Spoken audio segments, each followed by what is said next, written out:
to ask COA to conduct an special audit to find out whether NFA is buying rice at a proper timing. Meaning to say, whether NFA is buying it at the onset of harvest season. At what volume are they buying? Second, NFA should be auditing regarding the release of NFA rice, assuming to the market. Because from what we have gotten from the reports of NFA, during October, November, December of last year and January of this year, there was an average of delivery of rice from the warehouse of NFA to outside at the average of 1 million bags per month. Now, why will you release so much rice to the market when it is in time of the harvest season? Comparing this to the June, July, August, we found in the report that there was less rice given out to the market when at that time it was lean months, meaning to say there were few rice available in the market. So that's the reason why we're asking COA to conduct an audit, if only to clarify things and maybe absolve NFA. That's why I don't want to pass judgment on that, because it might preempt whatever findings if COA would have on the matter. Pero sir, the report that the NFA stocks are already wiped out is the one creating panic right now. So, ibig sabihin po ba sir, the NFA management is not updating you on the current status ng inventory ng NFA? I could not remember. That's why the President will be meeting with big rice traders tomorrow afternoon, because the President will have a take on that.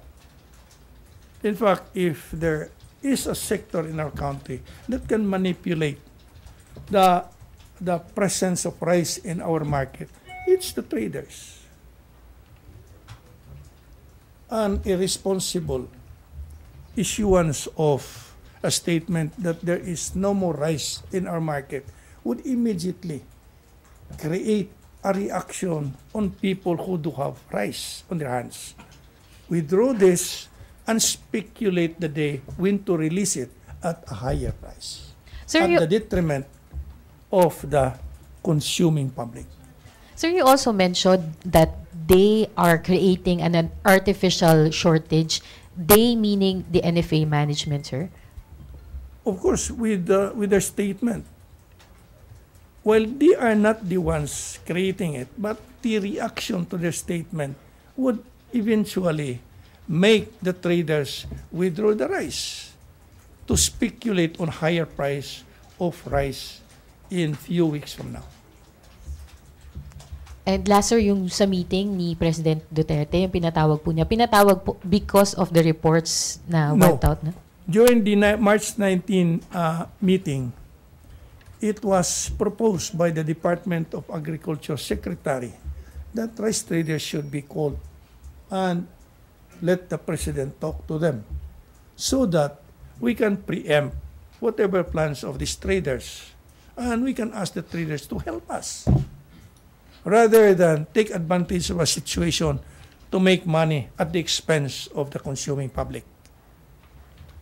Sir, last na lang, phone-in question, sir. Sir, it appears kasi that the NFA management, sinisisi nila yung NFA Council because basically hindi daw po kayo pumapayag na itaas ang buying price ng NFA from 17 pesos. Alam mo, as I've said, I'm not the council. We deliberated on that. And at the end of the day, the council collectively decided not to allow the increase of the buying price. Because, as I've said earlier, it's going to create inflationary situation. And second, the 17, as I have said earlier again, is good enough to buy rice if you do it early at the start of harvest season, not at the end of the harvest season. Okay, MPC friendly reminder, one question to follow-ups. We still have Senior Deputy Executive Secretary Guevara. Ace Romero. Secretary, for the record, meron bang instance na nag-issue yung NFA management ng statements on rice supply even after the President issued the directive na kayo lang po yung pwedeng magsalita? From the reports that I've gotten, it's no longer the administrator issuing the statement. But from the reports that we have gotten, these are people down who are issuing statements. So ang point, meron pa rin pong Meron. nag-violate nung... And these statements, kung itama nyo po kung mali, these statements are the ones that caused yung panic, yung speculation. Yeah. So you're saying yung NFA management somehow caused this panic, this reaction? Yeah, that's true. Thank you, Kasi, Secretary. So sabi naman ni Presidente na it's only the council chairman who should be given the authority to speak. I have to speak out whether it's good for me or it's bad for me. I have to tell the truth. Just for the record, ano po yung tingin yung dahilan bakit ginagawa nila to despite the order of the President? I suspect that they have something in mind by releasing the bags of rice October, November, December, January, depleting the supply of rice which could have been used to stretch this rice up to the time of the start of the lean months. That means, ano yun, Sec? What's in their mind? Sila lang nakaalam. Basta Okay, thank you, ang lumabas dyan sa report nila, may malaking volume ng bigas lumabas from October, November, December, January. At saka, yung June naman, July, August, maliit lang ang lumabas. When it could have been the practice that ma-release na yung malaking volume at the time of the lean months. Bakit dito maraming bigas bakit lumabas ang marami? Thank you, Secretary. Cedric, to be followed by Henry. Sir, good morning po. Sir, just to be very clear about it, sir, and as far as the council is concerned, may shortage po ba, sir? May wipe out na po bang nangyari, sir? From the reports of DA Secretary, during that meeting of March 19, there's nothing to fear because there is rice. Because according to the DA Secretary, it's only now that they have a big harvest from the Filipino farmers. That's why there was no panic on our end. Because the purchase of rice is timed to arrive on May in time for the start of the lean months. Pero sir, yung NFA rice po, Mayroon man talaga kasi bakit mayroong NFA rice? Yung quantitative restrictions, the MAB. Nagdating na dito last March, 501,000 metric tons. At saka ngayon naman, we're ordering NFA to purchase the 250,000 metric tons. That is set to arrive in time for the lean months, that is before June. So, there's nothing to worry. Kaya lang, we have to ask the traders na ipalabas yung bigas. And we will ask COA to audit. And secondly, kung sabihin naman na mahirap ibili dahil mababa yung buying price ng NFA, we will give incentive to whoever will sell palay to NFA. They will have 1 kilo in exchange. 2 kilos of palay sold to NFA will entitle to the seller of 1 kilo rice allocated to them. sir, quantitative na lang sir kasi a few weeks ago, ang sabi po is a month ago, 1.5 to 2 days na lang yung buffer stock. At what level na po yan now? Has it reached zero or Wala pa naman. Wala pa. It's 0.35. 0.35 0.35. day? 0.35 day. Sige sir, quick follow-up lang sir. In the event po, God forbid, magkaroon ng calamity in the next few weeks, ano po ang isusupply natin na bigas dun sa mga ngailangan? We have to proactively think about it. In fact, I have to meet the council members about this because this is a new development. Okay, And we'll be asking the police to check whether it's true or not. last three na lang tayo. Henry, Tuesday, Deo, and Ralph. Last four. Secretary, good morning. Good morning. Galing po sa inyo ang pahayag mismo na ang NFA ang pinagmumulan ng pagpapakalat ng mayroong rice shortage. Tama po ba? Opo. Ngayon, galing po mismo sa NFA ito, hindi ho ba ninyo naiisip na imungkahi ang pagbuwag sa ahensyang ito? In fact, during the last meeting of the council, we were informed by the Department of Finance that there is a proposed bill for the doing away with the quantitative restrictions because we are allowed by WTO to purchase rice to the minimum access volume of 805,000 plus metric tons every year. Now, Department of Finance, with the support of the Executive Secretary, would want to do away with the quantitative restrictions. Hayaan na lang ang ating mga private traders to buy rice and to sell rice here, where they would be governed by the law of the supply and demand. But there was an additional proposal that DTI should take the regulatory function over these private traders.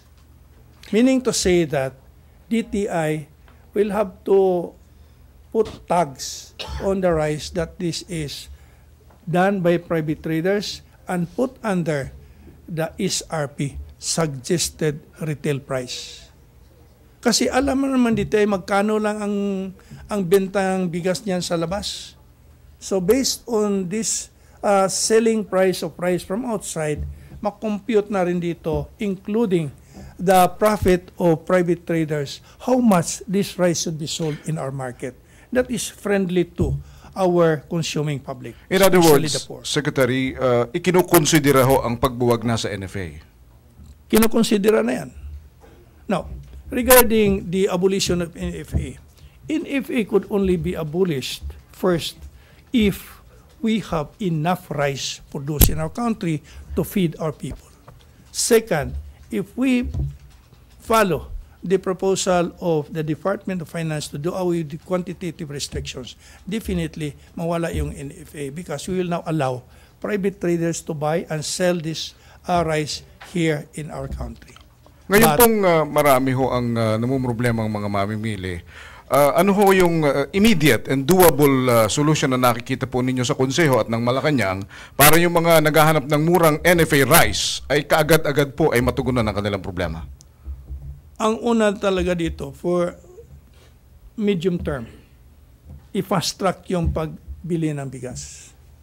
Second, there should be an incentives that should be given to the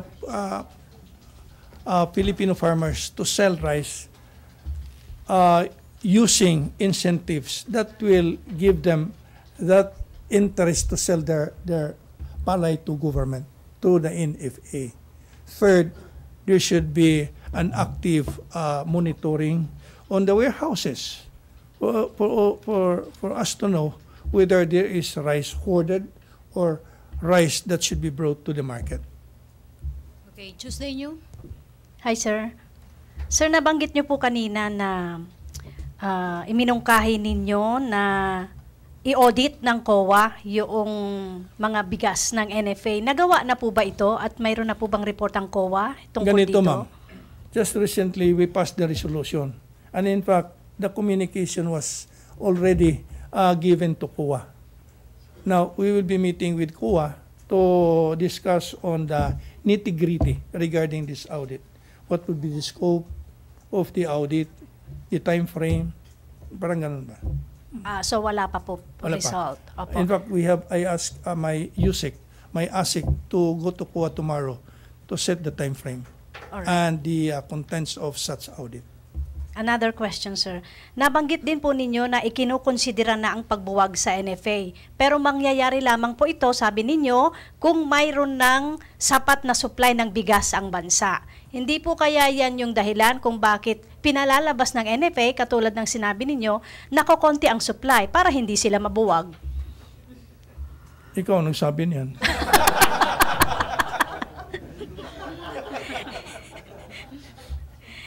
Di ba? Yun yung ano dun, sir, eh. Kung sapat ang supply bago sila buwagin. So, ang sinasabi natin, ang sinasabi nila ngayon, kulang ang supply. Kaya, andyan pa rin sila. Pero itong lahat yung pagbuwag ng NFA, nandyan pa yan sa Congress. To be considered pa yan. But there are already discussion as to the nitty-gritty of such bill that should be approved, that once it is being approved by Congress. Okay, thank you, sir. Okay, last two, Deo and Ralph. Secretary, morning po. Sinabi niyo po kanina, based on the mga sinasabi niyo simula nung briefing natin, na NFA ang may kasalanan ng panic, NFA ang lumalabas na source ng shortage ng artificial shortage ng bigas. Hindi po ba natin kakastiguhin ang NFA dahil po doon sa ganitong nangyayari, sa panic na they created? And kailangan pa bang tapusin yung audit ng COA bago nyo gawin yung pagkastigo sa kanila? Hindi naman maliit na bata yung taga-management ng NFA. They are honorable persons, honorable people that could easily understand directives done and given by the President. Pag-usapan ito. Pag-usapan ito sa Council. Pero meron po kayong authority ang NFA Council po para pagsabihan o kastiguhin niya. Ang term po yung is kastigo yung Nasabihan NFA. naman talaga. Nasabihan na eh. Hanggang sabihan lang po, wala pong no heads will roll, wala pong ganon. Wala pa naman. Kasi, as I've said, the President is the appointing authority. And it's only the President who can remove him from office. Now, what would be the role of the Council? The Council maybe can give recommendations. But such recommendation could only be given based on hard facts, data, as provided to us by the investigating agency. So after po ng COA audit, kayo magre-recommend? Okay, sir. Thank you, sir. Okay, last question, Ralph. Microphone, Pia, please. Thank you. Hello po, sir.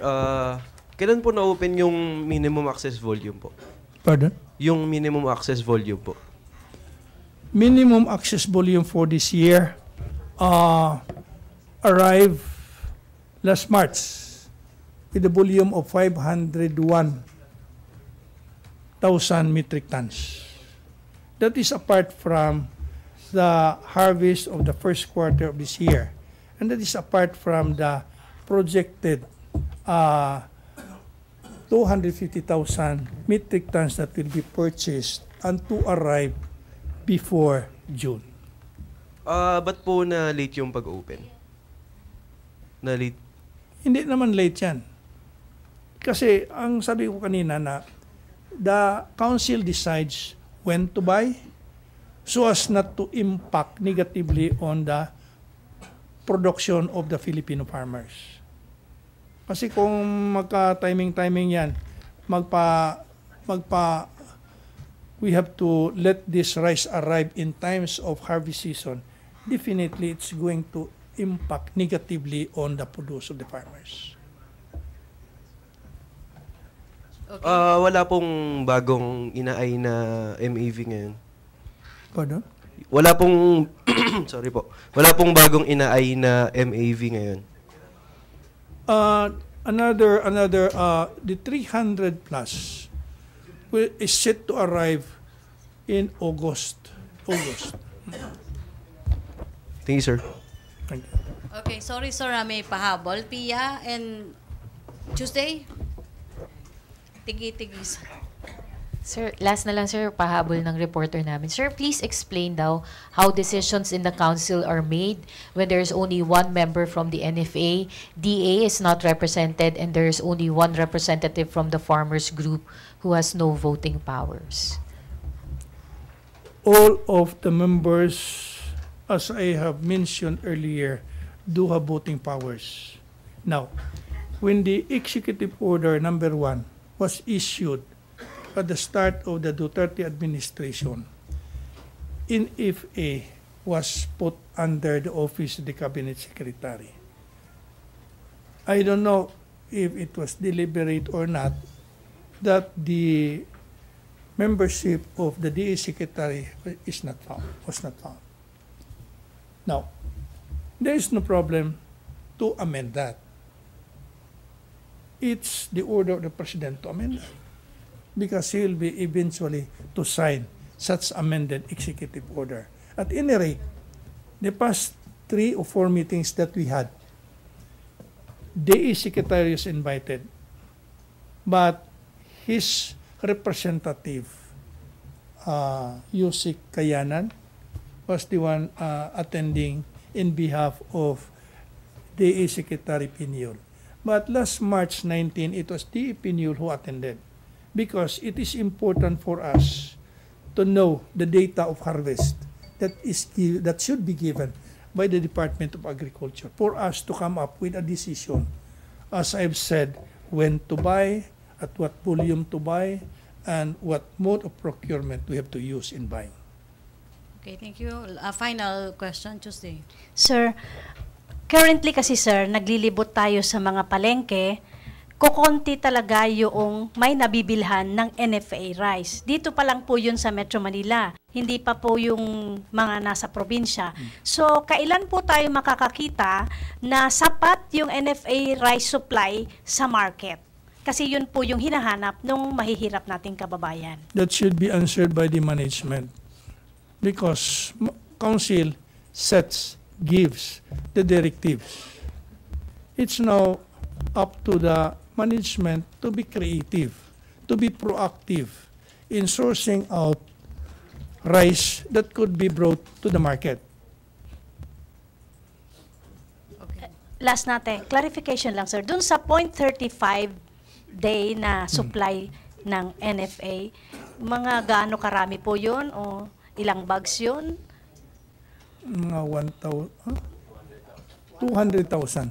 200,000 bags. Sa Metro Manila lang po yun. Throughout the country. Throughout the country. So kulang That na is, if there is no 0.35. rice produced tomorrow. Okay, thank you, Tuesday. Thank you, Secretary Leoncio Salamat. John Evasco. Salamat. Let's now have Deputy Executive Secretary. Thank you.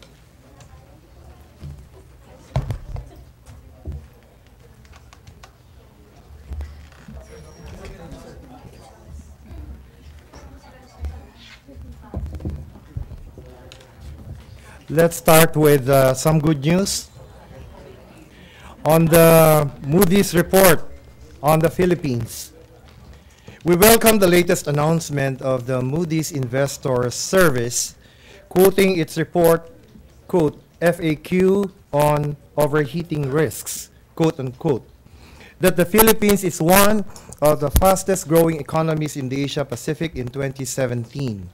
And the second fastest among BAA-rated sovereigns globally. Overheating risks, the Global Credit Watcher adds, are not yet material. Moody's cited our increasing working age population, rising productivity levels, and better infrastructure as factors that would mitigate overheating risks. Another piece of good news on the World Trade Organization, or WTO, Fifth Trade Policy Review. The Philippine government welcomes the feedback gained from the World Trade Organization's Fifth Trade Policy Review in Geneva, Switzerland. The review, which evaluated the country's trade policies from 2012 to 2017, noted the country's steady GDP growth at an average of 6.6% per year within this particular period. Likewise, the country's total trade in 2017 amounted to US dollars 142 billion, up by 10% from 2016. The Philippine delegation also put forward critical reforms that it is presently working on, like the Customs Modernization and Tariff Act and the Philippine Competition Act. Of course, these are now laws, no? Among others. In addition, WTO Trade Policy Review report highlighted the Philippines' strong commitment in strengthening the global trading system, as well as its active role in advancing negotiations for fisheries subsidies and micro, small, and medium enterprises, or MSMEs. We can now discuss other matters if you wish. Okay, Tuesday New? Sir, hi po. Tuesday. Sir, yung information circulating na Secretary Vitaliano Aguirre is good to go na raw po. Ano po ang confirmation dito? And another one is, mayroon na raw din pong resignation letter na isinabmit si Labor Secretary Sylvester Bello last Monday to the President. Natanggap na po ba ito at ano po ang response ni Presidente? The Office of the President has not received any letter of resignation from either Secretary Bello or Secretary Aguirre. And the President has just returned from his Holy Week visit to his hometown, and he has not given any statement regarding this matter. Follow-up lang, sir. So, we expect, sir, that both of them will be attending the cabinet meeting mamaya po? Yes, of course, they have been invited to attend the cabinet meeting this afternoon. Thank you, sir. Okay, follow-up. Maricel Halili, TV5.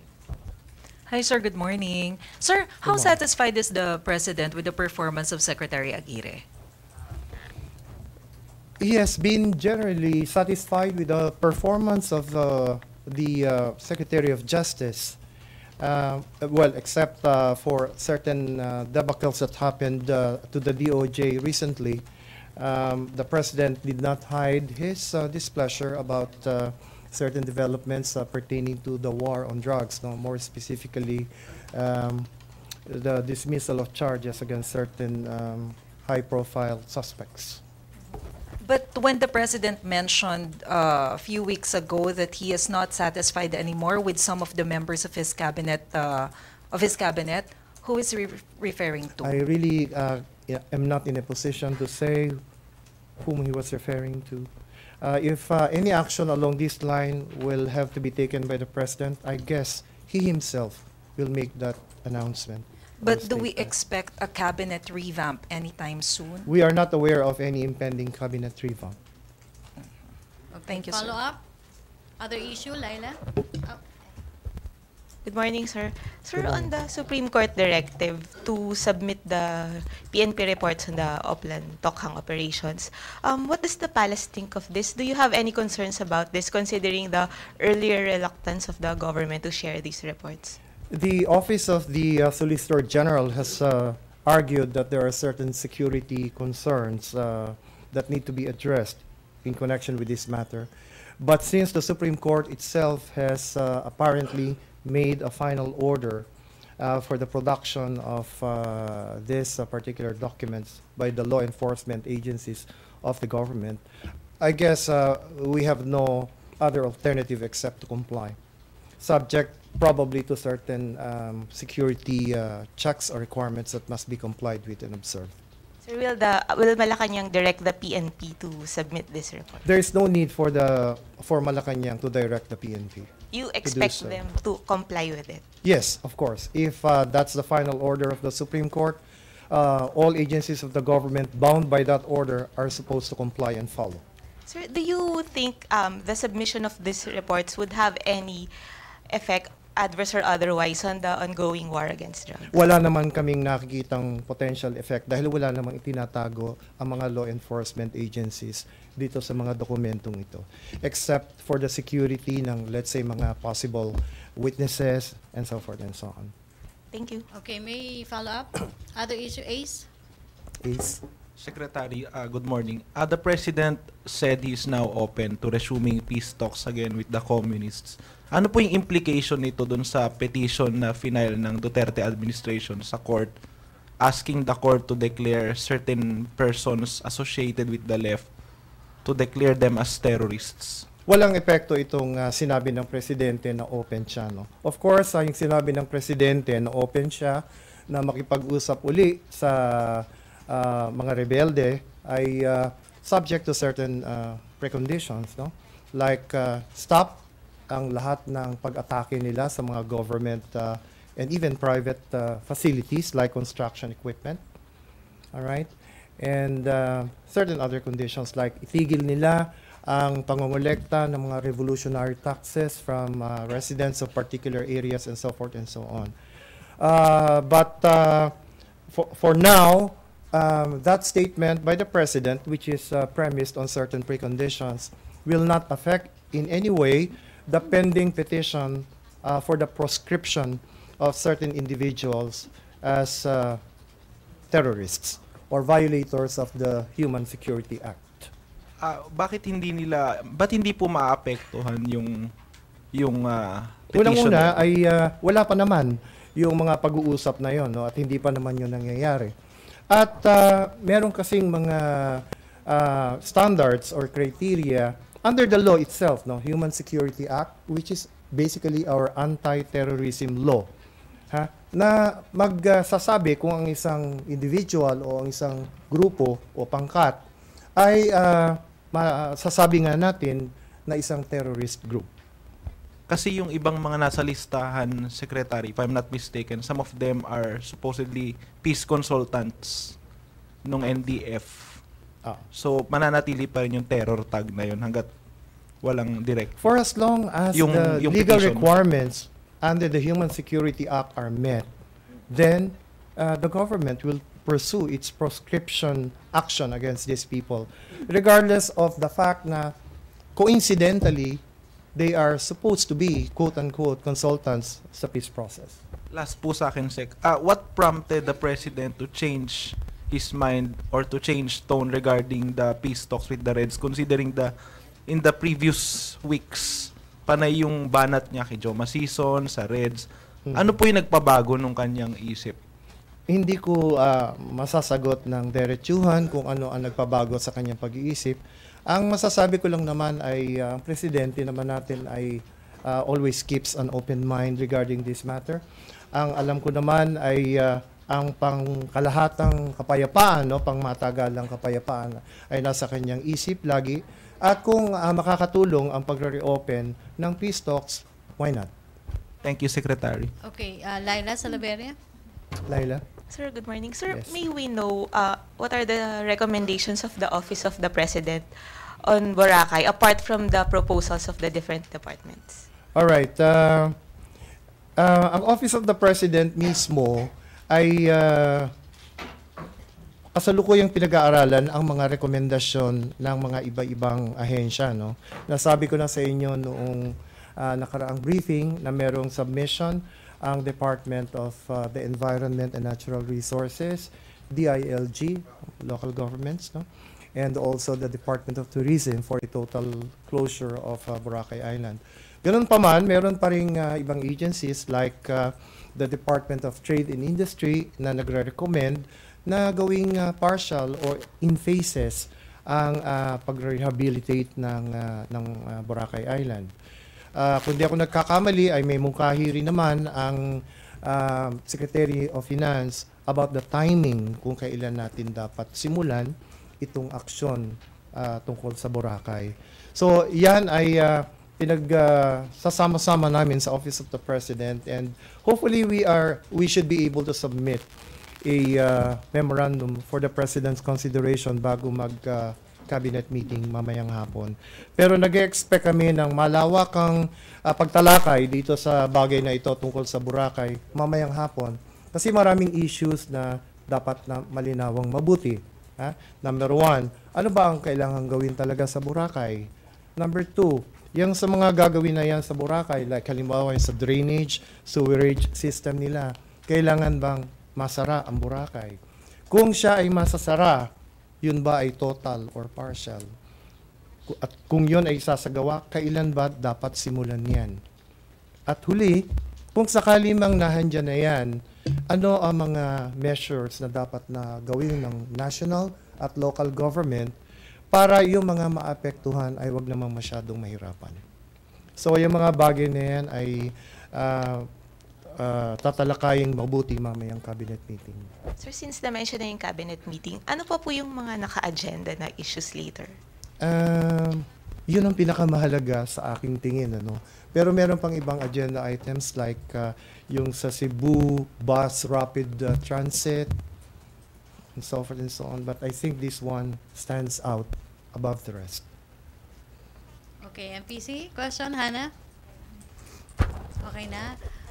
O, sige. Pia and then Laila ulit. Last Sir- two na. Sir, considering the recommendations given by different departments, is the Office of the Executive Secretary inclined to propose a 6-month closure in Boracay? Hindi pa namin natatapos yung aming memorandum kaya it might be premature to disclose to you kung anong recommendation ng Office of the Executive Secretary. Thank you, sir. Okay, Laila?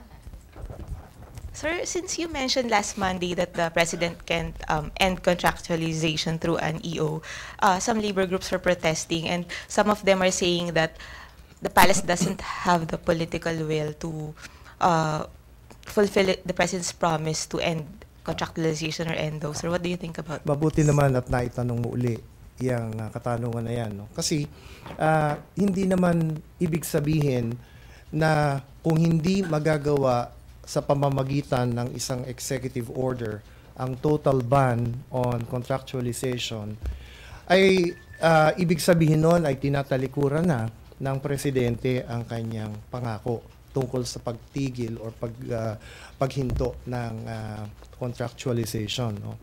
Kasi po pwede namang gawin yan ng presidente in consultation or in coordination with Congress. Kasi nga, napaliwanag ko na sa inyo na may mga bagay-bagay na ang Kongreso mismo ang pwedeng gumawa.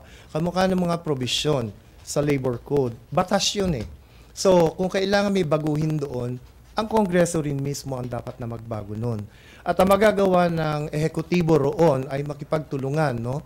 At i-pursue yung legislative action na yon sa pamamagitan ng proper liaison and coordination. Thank you. Okay, last question, Henry Uri. Henry? Sir, pasensya na, balikan ko lang yung kay Secretary Vitaguire para sa eksaktong sagot na kailangan po namin paibigay sa mga nakikinig. Ano ho talaga sa ngayon ang status ni Secretary Aguirre? Siya ho ba ay totoong napapabalita na tatanggalin na ng Pangulo at mamaya ay posibleng i-announce sa cabinet meeting? Gaya ng sinabi ko na, wala namang kaming natatanggap na letter of resignation coming from any cabinet secretary. Bagamat nabalitaan namin na kahapon ay pumasok or napasok sa isang ospital si Secretary Aguirre dahil may karamdaman o may, hindi ko lang masabi kung ano man. But yon ay nakuha namin mismo sa mga taga-Department of Justice. So kung hindi ho siya magre-resign, wala rin pong anumang pag-uusap na siya ay tatanggalin kay mag-resign kay hindi? Hindi namin nakakausap ang presidente mula pa nung last week. No? Palagay ko naman kung meron niyang mga aksyon na kailangan gawin tungkol sa pagkilos or movement sa cabinet, presidente mismo ang magsasabi nun. Okay, salamat po. Okay, maraming salamat, Henry. Thank you, MPC. Thank you, Senior Deputy Executive Secretary Guevara. Thank you, MPC. Back to our main studio sa Radyo Pilipinas and People's Television Network. Bye-bye.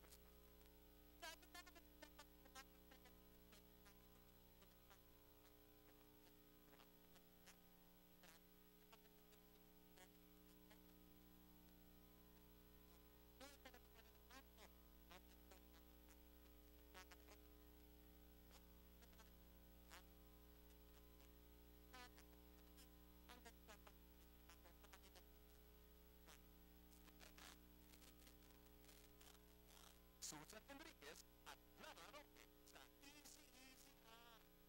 Ito,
Teka,